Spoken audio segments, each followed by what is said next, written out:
Good morning class. आज का जो टॉपिक है वो है रिप्रोडक्शन इन एनिमल्स का third and the last part. Last part में जो थर्ड पार्ट है आपके सिलेबस का चैप्टर का वो है लाइफ साइकिल ऑफ एनिमल्स।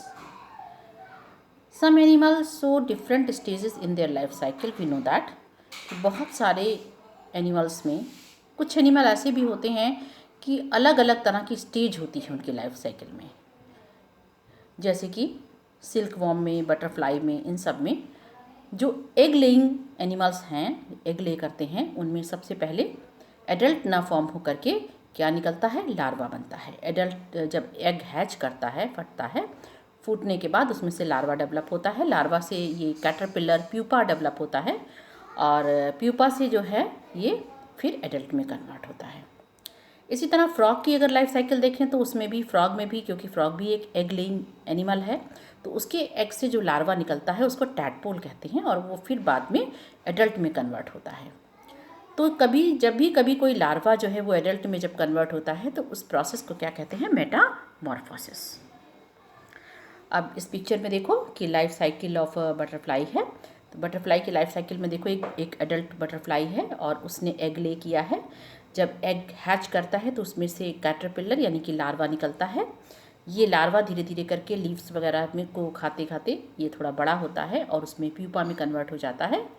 और प्यूपा जब जो है काट के उसको निकलता है अपनी शेल को, तो फिर ये एडल्ट बटरफ्लाई में कन्वर्ट होता है। तो बटरफ्लाई की लाइफ साइकिल में भी लार्वा से डेवलपमेंट है। इसी तरह देखो फ्रॉग की लाइफ साइकिल है इस पिक्चर में। फ्रॉग जो है एडल्ट फ्रॉग है जिसने एग ले किया है और मेटामॉर्फोसिस की प्रोसेस से सबसे पहले जो लार्वा है वो टैडपोल है। टैडपोल में जो है फिन्स होती हैं क्योंकि ये पानी में रहता है, स्विम करता है और धीरे धीरे करके इसकी टेल जो है वो ख़त्म हो जाती है, शॉर्ट होते होते बिल्कुल ख़त्म हो जाती है, तब ये एडल्ट फ्रॉग में कन्वर्ट होता है। तो इस तरह की जो लाइफ साइकिल चलती है उसको क्या कहते हैं, मेटामॉर्फोसिस। देखो ये फ्रॉग की जो लाइफ साइकिल है उसमें देखो जब एडल्ट फ्रॉग जो है वो एग ले करता है और जो है एडल्ट फ्रॉग स्पर्म भी जो है उसमें डिस्चार्ज करता है वाटर में, तब ये जाइगोट बनते हैं और ये जेली जाइगोट जो है पानी में तैरती रहती है। 2 दिन के बाद जो है जब ये हैच करता है तो 2 दिन का लार्वा है। 2 के बाद आप देखिए 2 वीक का लार्वा हो जाता है। इसके बाद ये लार्वा धीरे धीरे बढ़ते हुए उसमें पैर निकल रहे हैं, धीरे धीरे करके इसके फीट निकलने लगते हैं और सबसे पहले इसका आगे वाला जो है फीट है यानी कि जो हैंड जिसको हम 4 लिम्ब बोलते हैं वो निकलता है, फिर हैंड लिम्ब डेवलप होता है, पैर पीछे वाले, और धीरे धीरे इसकी जो टेल है वो कम होने लगती है। इसको होने में कम से कम 10 वीक तक ये जब होता है तो 10 वीक के ओल्ड लार्वा जो है के बाद तब जाके वो एडल्ट में कन्वर्ट होता है। एडल्ट में जब ये कन्वर्ट होता है तो इसकी टेल पूरी तरह ख़त्म हो जाती है। तो इस प्रोसेस को क्या कहते हैं, मेटामॉर्फोसिस। इसी तरीके से एक टॉपिक है आपके इस चैप्टर में, वो है एसेक्सुअल मोड ऑफ रिप्रोडक्शन। कुछ ऑर्गेनिजम्स ऐसे होते हैं जिनमें क्या नहीं बनता है, गैमीट नहीं बनती है। अब गैमीट अगर नहीं बन रही है तो फ्यूज़न नहीं हो रहा, यानी कि सेक्सुअल मोड ऑफ रिप्रोडक्शन नहीं है, जाइगोट नहीं बन रहा है। ऐसे कंडीशंस में जो ऑर्गेनिज्म होते हैं वो या तो किसी और प्रोसेस से, जैसे कि बडिंग करके या अपने आप को ब्रेक डाउन करके, अपने न्यूक्लियस को डिवाइड करके, अपनी बॉडी को डिवाइड करके भी रिप्रोडक्शन करते हैं। तो ऐसे रिप्रोडक्शन होते हैं आपके एसेक्सुअल मोड ऑफ रिप्रोडक्शन। इनमें जो बहुत जो है इम्पॉर्टेंट एग्जांपल है वो बडिंग की प्रोसेस है, बड निकल करके बन रही है।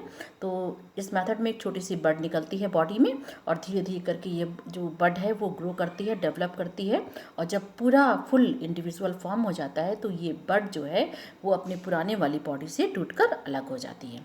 यानी कि ये हाइड्रा में, ईस्ट में इसमें मिलता है। ईस्ट में जो खमीर बनता है, ईस्ट जो है आपका फंगस है और हाइड्रा है, इनमें आपको ये प्रोसेस मिलती है, बडिंग की प्रोसेस। इसी तरह बाइनरी फिशन है। बाइनरी माने होता है इक्वल हाफ में, बाइनरी मीन्स होता है इक्वल। इक्वल जो है हाफ में डिवाइड हो जाता है न्यूक्लियस, और एक सिंगल न्यूक्लियस है सेल के अंदर। तो यूनिसेलुलर ऑर्गेनिज्म में ज़्यादातर ये मिलता है। यूनिसेलुलर ऑर्गेनिज्म में सिंगल सेल बॉडी है, उसका एक न्यूक्लियस है। न्यूक्लियस सबसे पहले 2 छोटे छोटे स्मॉल न्यूक्लियाई में कन्वर्ट हो जाता है और उसके बाद उस सेल के अंदर का जो साइटोप्लाज्म है ये भी 2 हिस्सों में बंट जाता है। तो इस तरह से हम इनको कहते हैं 2 डॉटर सेल्स, यानी एक सिंगल मदर सेल से 2 डॉटर सेल्स फॉर्म होती हैं। तो यूनिसेलुलर ऑर्गेनिज्म में अमीबा, पैरामीशियम, यूग्लिना, इनमें आपका ये रिप्रोडक्शन मिलता है। इस पिक्चर में देखो बडिंग है हाइड्रा में। पहली स्टेज में देखो हाइड्रा है और उस हाइड्रा की छोटी सी बड निकल रही है। सेकंड स्टेज में वो बड और डेवलप हो गई, उसमें टेंटिकल्स आ गए। थर्ड स्टेज में वो टूटने लगी है और फोर्थ स्टेज में वो बॉडी से बिल्कुल अलग हो गई है। तो ये है आपकी बडिंग किसमें, हाइड्रा में।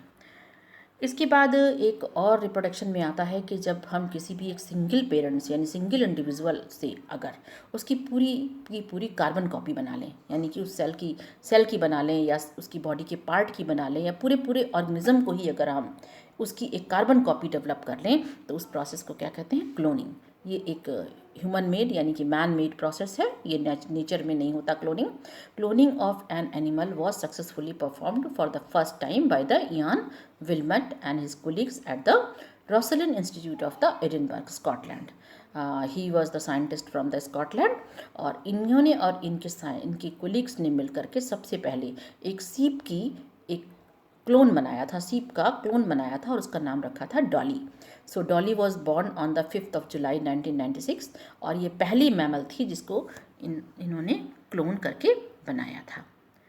ये देखो डॉली है, इस डॉली में Dolly was the first clone mammal और इट इज़ जेनेटिकली आइडेंटिकल। क्योंकि एक सिंगल पेरेंट से बनाई गई इसलिए जो जीन्स उसके पेरेंट में थे वो पूरे के पूरे जीन्स उसकी बॉडी में थे। कि दो इंडिविजुअल नहीं थे कि 50-50% आए, तो इसलिए इंटायर जीनोम जो था वो उसको अपनी मदर का ही मिला था। By inserting the complete genetic material of a regular body cell from a donor into a recipients, एक जो डोनेट कर रहा है उससे और रिसिपिएंट्स में देकर के सिप्स, क्योंकि हमको पता है वीवी पेरस है, मैमल्स एनिमल्स को ये बॉन्ड देती है। इसके ऑफस्प्रिंग कैसे बनता है, सेक्सुअली बनता है। तो इयान विल्मट ने इसको डॉली को किस मेथड से बनाया था, बाय द क्लोनिंग मेथड, इसको क्रिएट किया था डॉली को।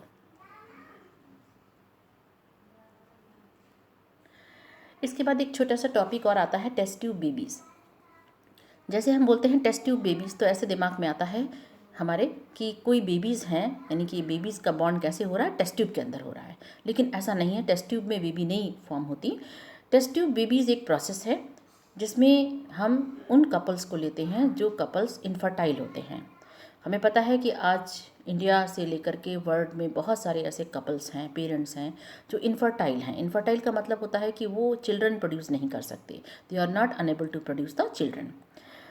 ऐसे रीज़न्स की वजह से इसमें क्या देखते हैं कि क्या कारण है, तो रीज़न बहुत सारे हो सकते हैं। फिजिकल रीज़न है, बॉडी फिजिकली जो है वो कुछ प्रॉब्लम है, कॉन्जीनियल प्रॉब्लम है, किसी तरह की जेनेटिक प्रॉब्लम है, डिजीज़ है, कोई ड्रग्स वगैरह का इफेक्ट हो गया है बॉडी पे, या कोई इम्यून सिस्टम उनका काम नहीं कर रहा है, और कभी कभी साइकोलॉजिकल प्रॉब्लम भी होती है जिसकी वजह से जो कपल्स होते हैं वो इनफर्टाइल रह जाते हैं।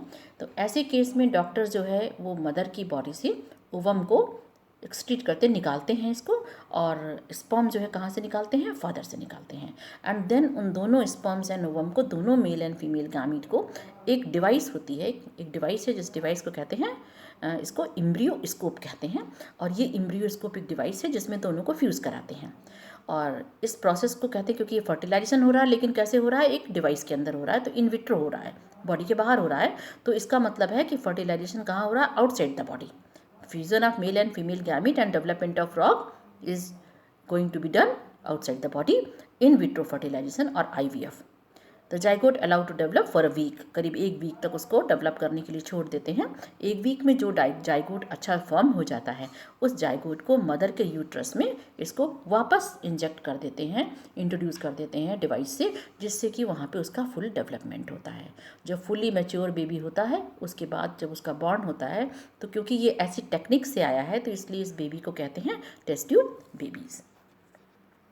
ये देखो एम्ब्रियो डेवलपमेंट है स्लाइड में। डे 1 पे कैसा एम्ब्रियो है, सिंगल सेल का है। डे 2 पे 2 सेल्स हो गई, फिर 4 सेल्स हो गई डे 3 तक, 2 से 3 जाने में, और उसके बाद आप देखो काफ़ी ग्रुप ऑफ सेल्स बन गई हैं, और डे 5 डे 6 तक जाते जाते ये ब्लास्टोसिस्ट में कन्वर्ट हो जाती है। ये वो स्टेज है जबकि इसे यूट्रस में इम्प्लांट किया जा सकता है for the further development. This is all about the